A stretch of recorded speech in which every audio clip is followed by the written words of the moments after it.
नमस्कार. कम्युनिकेट ट्रस्टद्वारा आयोजित कलायडोस्कोपच्या 6व्या आवृत्तीत तुमच्या सगळ्यांचं हार्दिक स्वागत आहे. दरवर्षी हा कार्यक्रम आयोजित करण्यात येतो आणि या कार्यक्रमाचा उद्देश आहे वेगवेगळ्या भाषांना प्रोत्साहित करणं. आज आपल्याबरोबर या कार्यक्रमात भाग घ्यायला 8 विद्यार्थी आलेले आहेत 4 वेगवेगळ्या शाळेतून. चला त्यांच्याशी ओळख करून घेऊया. माझं नाव अनिश दपेश्वरकर. माझं नाव अभिनव जोशी आणि आम्ही दोघंही जण GVMS SNJ उच्च माध्यमिक विद्यालय फोंडा येथून आलो आहोत. तर ही होती टीम पणजी. आता पुढे जाऊया दुसरी टीम बाबा बोरकरकडे. माझे नाव सायली मामलेकर. आणि माझे नाव साहिल शेठ. आम्ही श्री दामोदर उच्च माध्यमिक विद्यालयातून आलो आहोत. ही दुसरी टीम होती बाबा बोरकर. आणि पुढे जाऊया आता ही टीम बालकवी. माझे नाव प्रभात राणे. आणि माझं सनत सिन्हारी. आम्ही दोघं पीपल्स उच्च माध्यमिक विद्यालयात पणजीतून आलो आहोत. तर ही होती टीम बालकवी. आणि आता पुढे जाऊया आता हे टीम कल्पना चावला. मी दीपराज राणे. माझे नाव जतीन जयराम काळे. आम्ही दोघे रोजरी उच्च माध्यमिक विद्यालय नावेली होऊन आलो आहोत. तर ही होती टीम कल्पना चावला. तर 4 टीम आहे पणजी, बाबा बोरकर, बालकवी आणि कल्पना चावला. आणि इथे ऑडियन्स पण आहे, त्यांच्यासाठी जोरदार टाळ्या. आणि माझं नाव आहे सचिन चट्टे. चला बघूया यापैकी कोणती टीम सगळ्यात चांगली मराठी बोलता, लिहिता आणि वाचता येते. तर चला सुरू करूया. पहिला राऊंड, पहिली फेरी.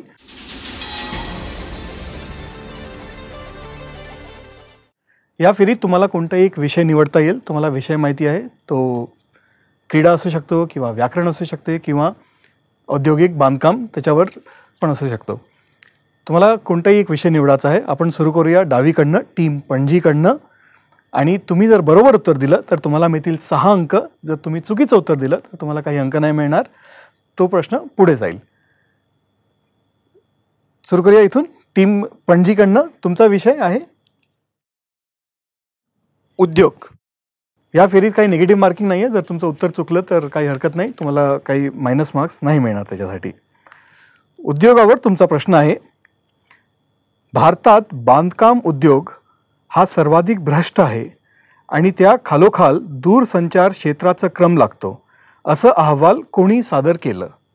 तुम्हाला 3 ऑप्शन्स मिळतील. ए, भारतीय संचार निगम लिमिटेड. बी, KPMG ही आंतरराष्ट्रीय संस्था. की सी, दूरध्वनी मंत्रालय. बी, KPMG. KPMG ही आंतरराष्ट्रीय संस्था. तुमचं उत्तर एकदम बरोबर आहे. तुम्हाला मिळतात 6 अंक आणि जोरदार टाळ्या.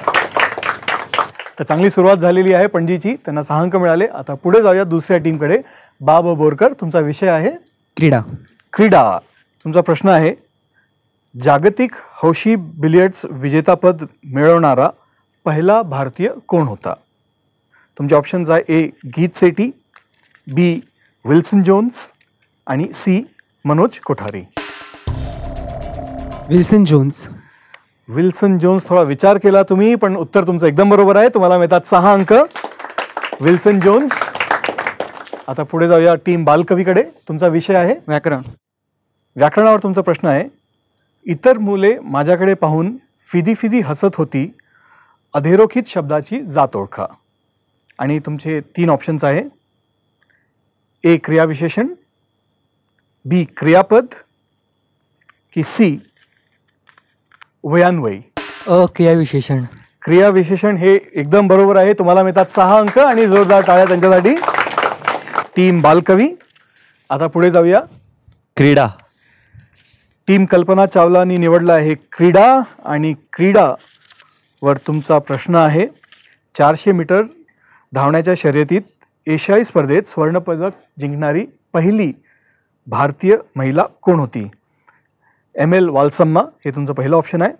दुसरं आहे PT उषा. आणि तिसरं आहे कमलजीत संधू. दुसरा PT उषा. PT उषा हे चुकीचं उत्तर आहे. पहिलं सुवर्णपदक मिळालं होतं कमलजीत संधू हिला. तुम्हाला याच्यासाठी काही अंक नाही मिळत. PT उषा नंतर 80s मध्ये आली. कमलजीत संधूला 60s मध्ये मिळालं होतं. तर याचबरोबर पहिली फेरी संपलेली आहे. आता लगेच सुरू करूया दुसरी फेरी. दुसरी फेरी सुरू करण्याच्या आधी आज आपल्याबरोबर एक खास पाहुणे आहे. त्यांची मी तुम्हाला ओळख करून देतो. ते एक नामनीचे बिझनेसमॅन आहे. त्याच्यावरनं तुम्हाला कळणार नाही. ते ब्रॉडवे बुक सेंटर याचे मालक पण आहे, त्याचे ओनर आहे ते. तुम्ही ब्रॉडवे बुक सेंटर बघितलंच असेल, त्यांच्याकडे खूप खूप चांगले चांगले पुस्तकं आहे. तर मी ओळख करून देतो खलील अहमदची, आणि जर तुम्हाला त्यांची गरज पडली तर ते तुमची मदत करतील. कशी करतील? जर तुम्हाला उत्तर माहिती नसेल तर तुम्ही त्यांची मदत घेऊ शकता. पण प्रॉब्लेम आहे की जर तुम्ही स्वतः जर उत्तर दिलं तर तुम्हाला 6 अंक मिळतील. जर तुम्ही त्यांची मदत घेतली तर तुम्हाला फक्त 3 अंक मिळतील. ठीक आहे? नमस्कार, मी खलील अहमद. सर्व विद्यार्थ्यांना शुभेच्छा. तर चला सुरू करूया दुसरी फेरी. दुसरी फेरी पण पहिल्या फेरीसारखीच आहे, पण आपण डावीकडनं सुरू केलं. आता यावेळेस आपण उजवीकडनं सुरू करूया. टीम कल्पना चावला, तुमचा विषय काय आहे? क्रीडा. क्रीडा. आणि क्रीडावर तुमचा प्रश्न आहे, भारतीय हौशी ॲथलेटिक्स फेडरेशनची स्थापना कधी झाली होती? पहिला ऑप्शन आहे 1936, दुसरं ऑप्शन आहे 1946 आणि तिसरं ऑप्शन आहे 1956. 1956. 1956 हे चुकीचं उत्तर आहे. बरोबर उत्तर आहे 1946.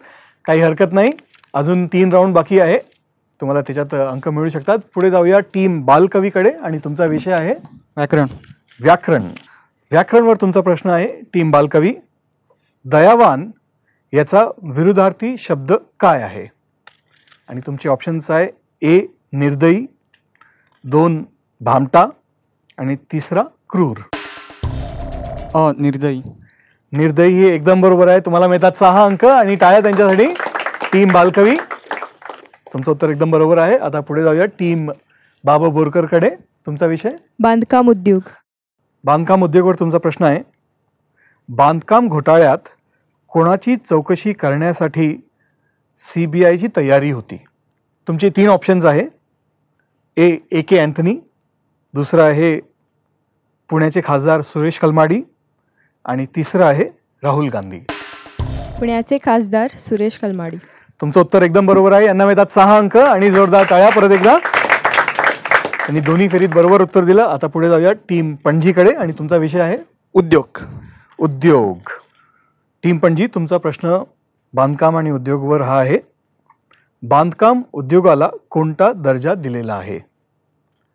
ए सर्वाधिक रोजगार निर्माण करणारा, बी भ्रष्ट, की सी सन्मान वाढवणारा?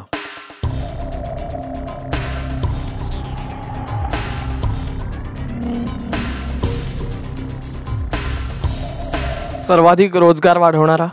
सर्वाधिक रोजगार निर्माण करणारा एकदम बरोबर आहे. तुम्हाला मिळतात 6 अंक याच्यासाठी आणि जोरदार टाळ्या. आणि याचबरोबर दुसरी फेरी संपलेली आहे. आता लगेच सुरू करूया तिसरी फेरी.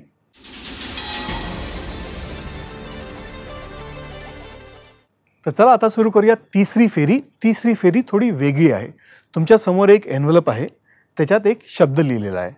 तुमच्यापैकी कोणी एक इथे येईल, तो एनव्हलप उघडेल आणि तो शब्द बघेल.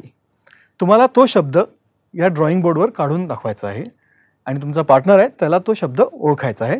त्याच्यासाठी तुम्हाला 30 सेकंड मिळतील. जर तुम्ही बरोबर उत्तर दिलं तर तुम्हाला 4 अंक मिळतील. जर तुम्ही उत्तर नाही दिलं किंवा चुकीचं उत्तर दिलं तर तुम्हाला काही अंक नाही मिळणार. ठीक आहे? आपण सुरू करूया टीम पणजीकडनं. तुमच्यासमोर एनव्हलप आहे तिथे.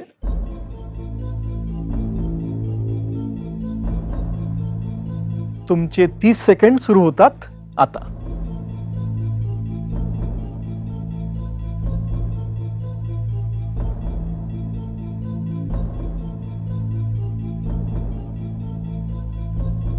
कम्प्युटर. उत्तर तुमचं चुकीचं आहे, काही हरकत नाही. आणि राऊंड्स आहे, त्यांनी चित्र बरोबर काढलं, तुम्ही उत्तर पण बरोबर दिलं, पण मी जो शब्द बघत होतो तो होता संगणक. तर आता पणजीकडनं पुढे वळूया बाबा बोरकरकडे. तुमचे 30 सेकंड सुरू होतात आता.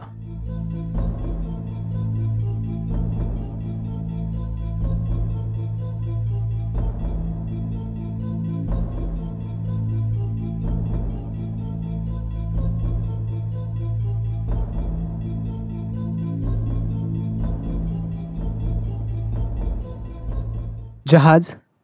जहाज एकदम बरोबर उत्तर आहे. तुम्हाला मिळतात 4 अंक आणि जोरदार टाळ्या परत एकदा त्यांना. छान चित्र काढलं जहाजाचं. आता पुढे जाऊया टीम बालकवीकडे.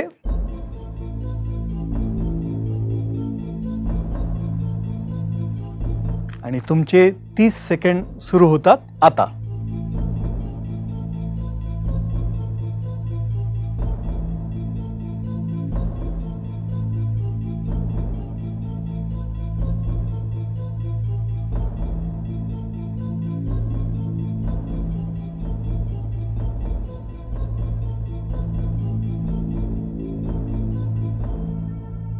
फळा. नाही, बरोबर उत्तर होतं. तो कॅमेरा काढायचा प्रयत्न करून राहिला आहे आणि फोटोग्राफ म्हणजे जो शब्द होता तो होता छायाचित्र.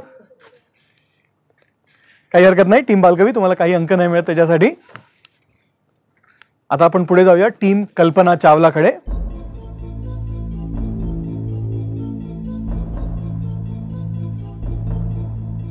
तुमचे 30 सेकंड सुरू होतात आता.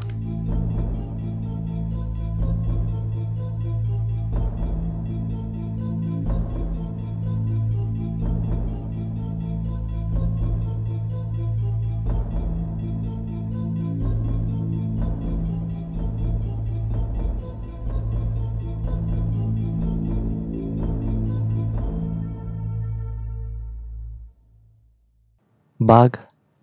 बाग नाही. ऑडियन्स पैकी कोणी? शाळा बरोबर आहे एकदम. शाळा उत्तर होतं. त्यांनी वर्ग काढला आहे. थोडंसं कन्फ्युजन होतं तिथे, पण जे बरोबर उत्तर आहे ते आहे शाळा. तुम्हाला काही अंक नाही मिळत, पण काही हरकत नाही. 3 फेऱ्या झाल्या आहे. स्कोर्स इथे रेडी आहे, पण त्याच्या आधी आम्ही आमच्या प्रायोजकांचे खूप खूप आभारी आहोत.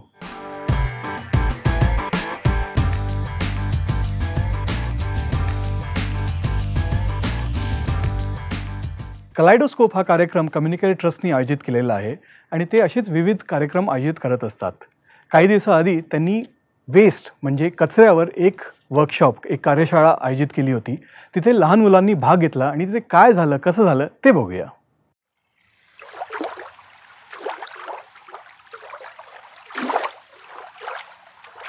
Once upon a time, there lived a poor fisherman. He went fishing every day to try his luck, but returned empty-handed. No luck. Maybe I will try fishing with a net tomorrow.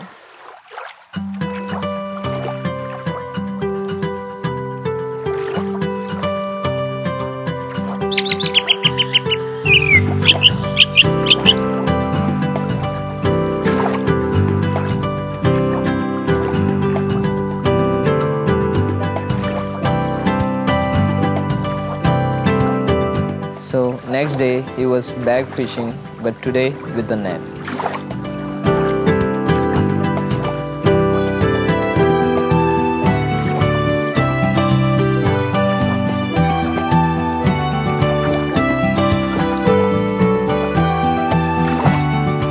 Say, maybe I should give up.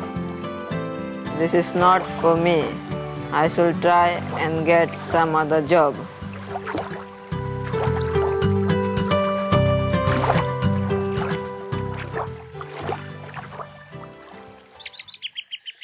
Hence he comes home tired and tells his wife the decision that he took. The wife fumes up. What other job will you get? How will we live? Do not shout. I will find something. Who will feed us? We will die of hunger. You will not find a job so soon. Have some patience and try again. I'm sure you will get some fishes. Okay, if you say so.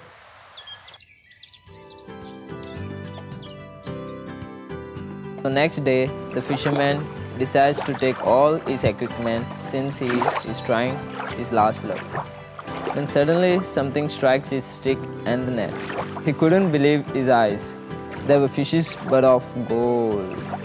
The fisherman happily went home with his fishes made of gold. This is how one last try after many failures changes your whole destiny. तर चला चौथी फेरी सुरू करण्याच्या आधी एकदा scores बघूया. सुरू करूया कल्पना चावलाकडनं. त्यांचा अजून अकाउंट उघडलेला नाही आहे, पण 3च राऊंड झाले आहे. अजून 2 राऊंड आहे. त्यांना अजून एक चान्स आहे. पुढे जाऊया टीम बालकवीकडे. त्यांना मिळालेले आहे 12 अंक. त्यांच्यासाठी जोरदार टाळ्या.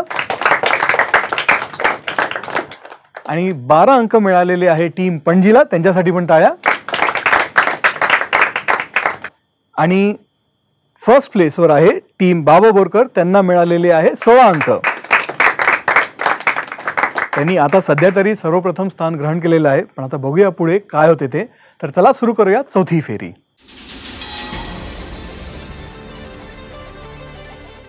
चौथी फेरी सुरू करण्याच्या आधी त्याचे तुम्हाला रूल सांगतो कसं काय आहे ते, कारण ते पहिल्या 3 फेरींपेक्षा वेगळं आहे. तुमच्यासमोर एक कार्ड आहे. तुम्हाला आपला कोणता तरी एक विषय निवडता येईल. तुम्हाला जो इंटरेस्टिंग विषय वाटेल तो निवडता येईल. प्रश्न विचारायच्या आधी जर तुम्ही मला ते कार्ड दाखवलं तर तुम्हाला दुप्पट अंक मिळतील, म्हणजे 6च्या ऐवजी तुम्हाला 12 अंक मिळतील जर तुमचं उत्तर बरोबर असलं तर. जर तुमचं उत्तर चुकीचं असलं तर तुमचे 6 अंक जातील, म्हणजे तुम्हाला -6 मिळतील. जर तुम्ही कार्ड नाही दाखवलं तर आणि बरोबर उत्तर दिलं तर तुम्हाला 6 अंक मिळतील. जर उत्तर नाही दिलं तर तुम्हाला काही अंक नाही मिळणार. क्लिअर? सुरू करूया. टीम कल्पना चावलाकडनं तुमचा विषय आहे व्याकरण. व्याकरण.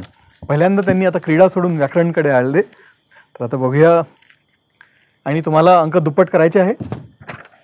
हो, व्याकरणवर तुमचा प्रश्न आहे. पोटात शिरणे या वाक्यप्रचाराचा अर्थ काय?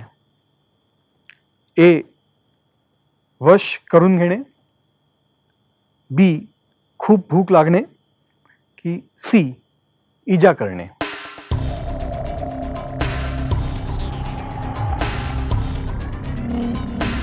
इजा करणे.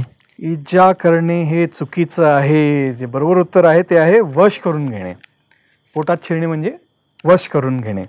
काही हरकत नाही, तुम्हाला -6 मिळतात. पण अजून याच्यानंतर आणि एक राऊंड आहे. पुढे जाऊया टीम बालकवीकडे. तर तुम्हाला पॉईंट्स डबल करायचे आहे, दुप्पट करायचे आहे. हो. महाराष्ट्रातील कोणत्या मंत्र्यांनी आपल्याकडे नगरविकास आणि सामान्य प्रशासन खाते कायम ठेवले होते? आणि तुमचे ऑप्शन्स आहे ए, एकनाथ खडसे, दुसरं आहे दिवाकर रावते आणि तिसरं आहे देवेंद्र फडणवीस.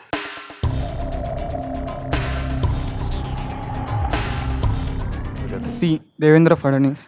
देवेंद्र फडणवीस एकदम बरोबर आहे. तुम्हाला मिळतात 12 अंक याच्यासाठी. आता पुढे जाऊया टीम बाबू बोरकरकडे. तुम्हाला पॉईंट्स दुप्पट करायचे आहे. हो. तर टीम बाबू बोरकर, तुमचा प्रश्न आहे. आर्थिक मंदीत बांधकाम क्षेत्रातील कोणत्या कंपनीला एप्रिलमध्ये आपले नियोजित मालमत्ता प्रदर्शन रद्द करण्याची नामुष्की ओढावली होती? आणि तुमचे ऑप्शन्स आहे A, MCHI CREDAI, B, Gammon India आणि C, L&T. Option A, MCHI CREDAI. MCHI CREDAI is absolutely correct. तुम्हाला मिळतात 12 अंक याच्यासाठी. शेवटचा प्रश्न आता टीम पणजीसाठी. तुम्हाला दुप्पट करायचे आहे. हो. तर तुमचा प्रश्न आहे. मुंबई महानगरपालिकेने कोणत्या प्रकल्पास परवानगी देण्यासाठी नियम कडक केल्याने मुंबईतील बांधकाम उद्योग आणखीच अडचणीत आला होता? आणि तुमचे ऑप्शन्स आहे कचरा प्रकल्प पहिला, दुसरा आहे मलनिसरण प्रकल्प आणि तिसरा आहे गृह प्रकल्पास. गृह प्रकल्पास एकदम बरोबर आहे. तुम्हाला मिळतात 12 अंक. आणि याचबरोबर चौथी फेरी संपलेली आहे. आणि पुढे जाऊया आता 5व्या फेरीकडे.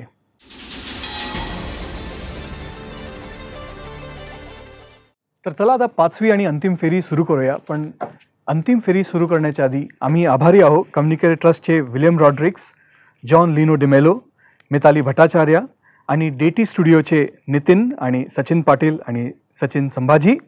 त्यांनी हा कार्यक्रम यशस्वी करण्यात खूप खूप सहभाग दिला. तर चला आता 5वी आणि अंतिम फेरी सुरू करूया. हा बझर राऊंड आहे. तुमच्यासमोर बझर आहे. मी प्रश्न विचारील. मी जर प्रश्न संपवायच्या आधी जर तुम्ही बझर दाबला तर मी तिथेच थांबील. मी पूर्ण प्रश्न विचारणार नाही. तर प्रश्न चांगल्याने ऐकून घ्या आणि जोपर्यंत मी तुम्हाला उत्तर द्यायला सांगत नाही प्लीज तुम्ही उत्तर देऊ नका. ठीक आहे? कारण सगळ्यांना वाटते की त्यांनी बझर पहिले दाबला किंवा उत्तर माहिती असलं तर सगळ्यात पहिले माईक घेऊन सगळे उत्तर देतात. तर तसं नका करू. जोपर्यंत मी तुम्हाला सांगत नाही तोपर्यंत तुम्ही उत्तर देऊ नका. तर चला सुरू करूया. आणि तुम्हाला पॉईंट्स पण सांगतो. तुम्ही जर बरोबर उत्तर दिलं तर तुम्हाला 6 अंक मिळतील. जर चुकीचं उत्तर दिलं तर तुमचे 6 अंक गेले. चुकीचं उत्तर दिलं किंवा उत्तर नाही दिलं तर तुमचे 6 अंक जातील. ठीक आहे? तर चला सुरू करूया. 5वी आणि अंतिम फेरी. आणि पहिला प्रश्न आहे, कोणती ललित कला शाळा वर्ष 1953 मध्ये स्थापित करण्यात आली होती? कोणती ललित कला शाळा वर्ष 1953 साली स्थापित करण्यात आली होती? आणि तुमचे ऑप्शन्स आहे ए संगीत नाटक अकॅडमी, बी मार्गी आणि सी केरळ कला मंडळम. ललित कला शाळा वर्ष 1953, संगीत नाटक अकॅडमी, मार्गी की केरळ कला मंडळम? नाही, 3 ऑप्शन्स आहे. बरोबर उत्तर 6 अंक, चुकीचं उत्तर. तुमचे 6 अंक जातील.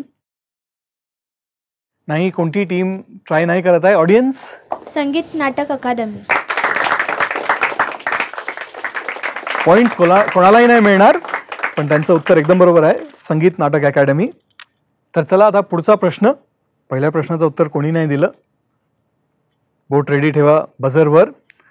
पुढचा प्रश्न आहे, लहर लाट हे कोणी लिहिलं होतं? लहर लाट ज्याला म्हणतो आपण मराठीत, हे कोणी लिहिलं होतं? सूर्यकांत त्रिपाठी ए, बी आहे जयशंकर प्रसाद आणि सी आहे मैथिली शरण गुप्त. लहर लाट नावाचं पुस्तक कोणी लिहिलं होतं?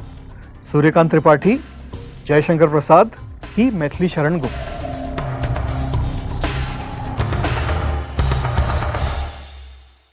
तिन्ही एकदम नामवंत लेखक आहे. कोणी ट्राय करणार आहे? जर बरोबर उत्तर दिलं तर 6 अंक, चुकीचं दिलं तर 6 अंक गेले तुमचे. मला वाटते कोणतीही टीम प्रयत्न नाही करत आहे. ऑडियन्सकडे वळूया. नाही, सूर्यकांत त्रिपाठी नाही आहे. आता 2च उरले. ते पण नाही आहे. म्हणजे बरोबर उत्तर आहे जयशंकर प्रसाद. जयशंकर प्रसाद यांनी लाट हे लिहिलं होतं.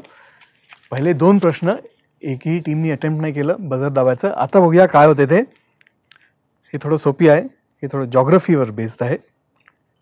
आणि प्रश्न हा आहे, जर तुम्हाला उत्तर माहिती असेल, मी 3 ऑप्शन्स द्यायच्या आधी तुम्ही बझर दाबू शकता. विक्टोरिया मेमोरियल हे कोणत्या शहरात आहे? थांबा. टीम पणजीनी सगळ्यात पहिले बझर दाबला आहे आणि बरोबर उत्तर आहे कलकत्ता. कलकत्ता एकदम बरोबर आहे. त्यांना मिळतात 6 अंक. जोरदार टाळ्या यांच्यासाठी. पुढचा प्रश्न आहे, तयार रहा. आमच्या राष्ट्रीय ध्वजाची लांबी व रुंदीचे प्रमाण किती आहे? लांबी व रुंदी, लेंथ बाय ब्रेथ.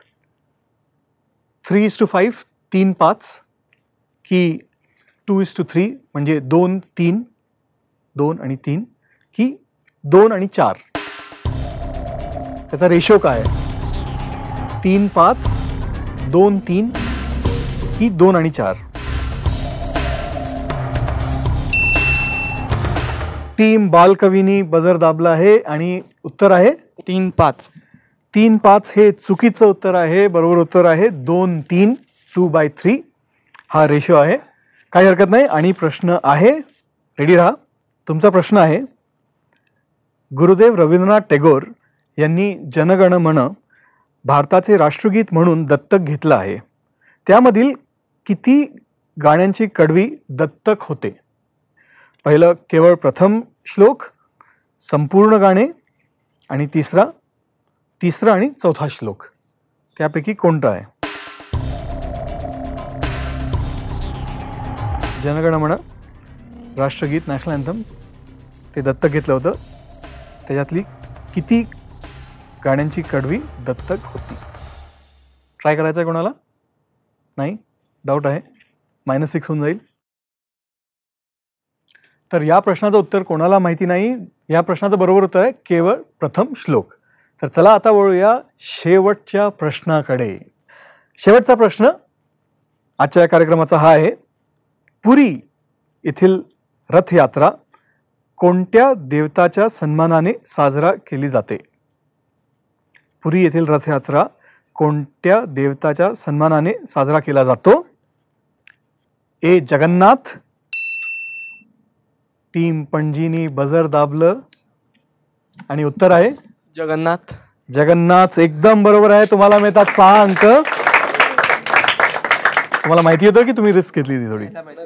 माहिती होतं. ओके, तर त्यांना मिळतात 6 अंक याच्यासाठी. आणि हा होता आजच्या या प्रतियोगिताचा शेवटचा प्रश्न. चला आता बघूया स्कोर्स काय ते आणि आजच्या या प्रतियोगिताचे विजेता कोण आहे.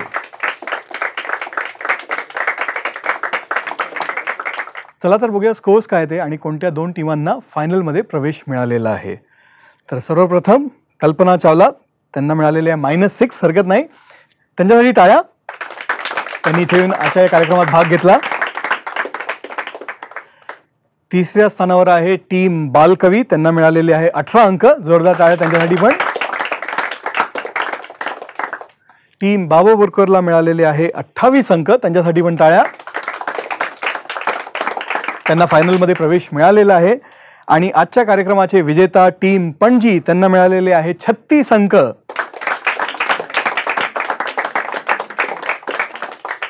तर हा होता आजचा कलायडोस्कोप कार्यक्रम. आता फायनलमध्ये कोणती टीम विजेता बनेल ते बघूया. पण तोपर्यंत वेगवेगळ्या भाषा वाचत राहा, लिहत राहा आणि बोलत राहा. नमस्कार.